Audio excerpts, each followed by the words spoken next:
I'm Troy Kirby with the Auburn Examiner with a quick update on the Auburn City Council. The April 26th Auburn City Council study session looked at various topics, including pandemic emergency pay for grocery store workers, affordable housing, and the state of streets in the city of Auburn.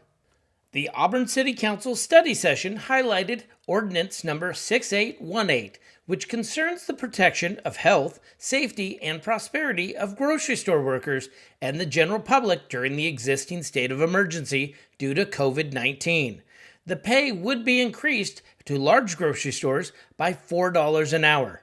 No action was taken by council in the study session, but the ordinance will be brought forward at a future council meeting in order to have a vote. Of this ordinance is to provide hazard pay to retail grocery workers at select grocery stores, primarily stores that are part of a corporate structure, not small mom and pop operations. I have gotten some emails and some calls concerning you as being the chair and also being the president of the Washington local union. The fact is, I am the president of the Washington State Labor Council, AFL-CIO.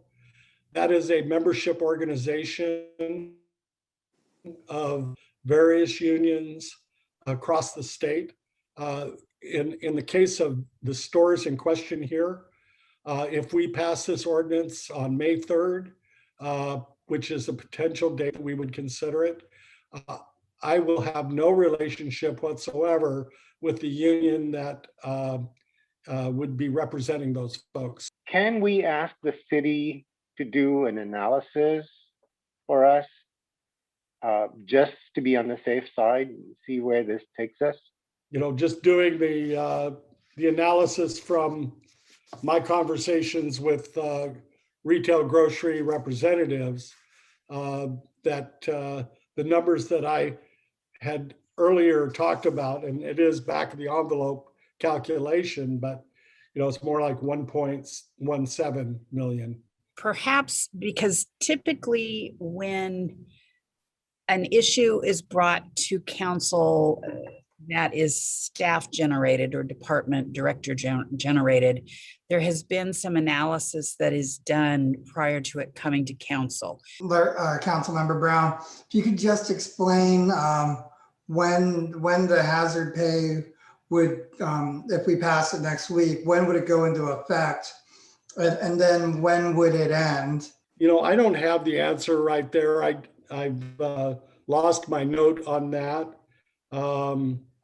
I have a question and a little bit of a statement, but the question is, how did we arrive at the amount of money that is being suggested here for this hazard pay? When I suggested the $4 an hour, I was using the figure that was determined by the Seattle City Ordinance, but less than the $5 an hour that the Burien Seattle Ordinance called out. I noticed that in some of the correspondence that I've seen from some of the people that are grocery workers had indicated that some of the larger chains, which we shop at as my family,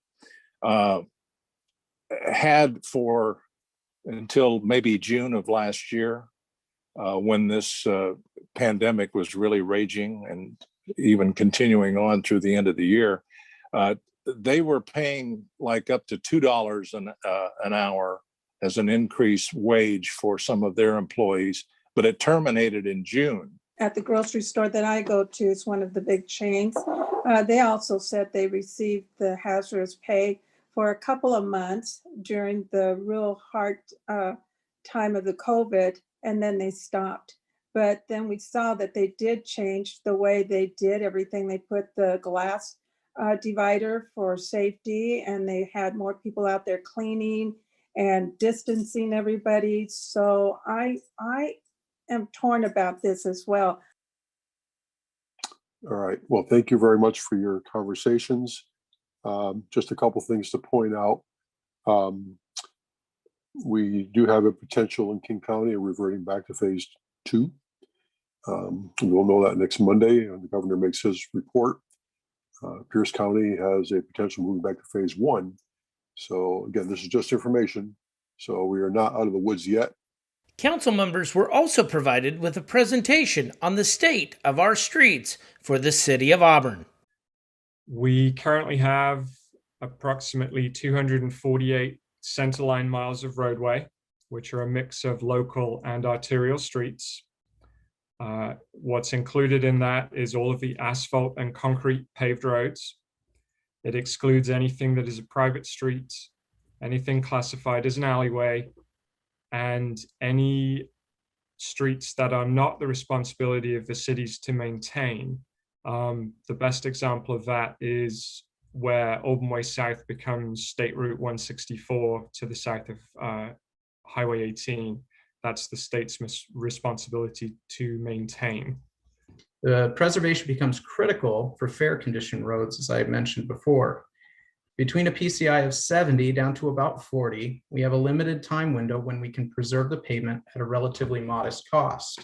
We have 2 programs. One is the Local Street Preservation Program, which is known as the 103 Fund.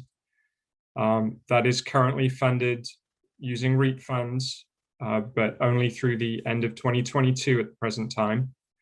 And we have the Arterial and Collector Street Preservation Program, which is the 105 Fund, which is funded from a 1% utility tax. Each dial shows the average PCI, the number of equivalent lane miles, and the percent of roads in either poor, fair, or good condition. The solid yellow circles with a number show the actual PCI rating for each of those periods.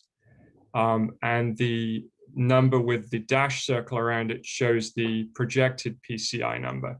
The next step was to look at how much would it take for us to achieve our target. And that comes out to be a $5 million annual investment over the next 14 years to reach a average PCI of 70 for our arterial and collector roads. Council members also received an update on the South Sound Housing Affordability Partners as the formation and purpose of next steps for the Pierce County Affordable Housing Collaborative effort occur. SHAPE is a Pierce County focus, thus the name South Sound Housing and Affordability Partners. And the goal would be to have all cities and the county participate in this organization. So while SKIP is a sub-regional organization, meaning it's a portion of King County and it's South King County, SHAPE is striving to be a county-wide organization. But some of the main principles that you'd find in that interlocal agreement are that, one, there's an administering agency that's called out, or I need to designate an administering agency. So like Auburn is the administering agency for SKIP, there would be some sort of similar structure within Pierce County for SHAPE. The status of capital projects was also provided to council. This graphic is our illustration that shows the total number of projects that went out to bid for construction the last 5 years against the total construction or total project cost for those projects. The next project is the lead service line project, and this is on page 84 of your packets. There are generally 4 areas that this project encompasses, or what we're calling areas. They're specific sites, and they're all located within the middle part or the valley area of the city of Auburn. So on the map, you see 4 different areas on there that are highlighted. The entire city and all those numbers represent specific sites that we will be tackling as part of this project.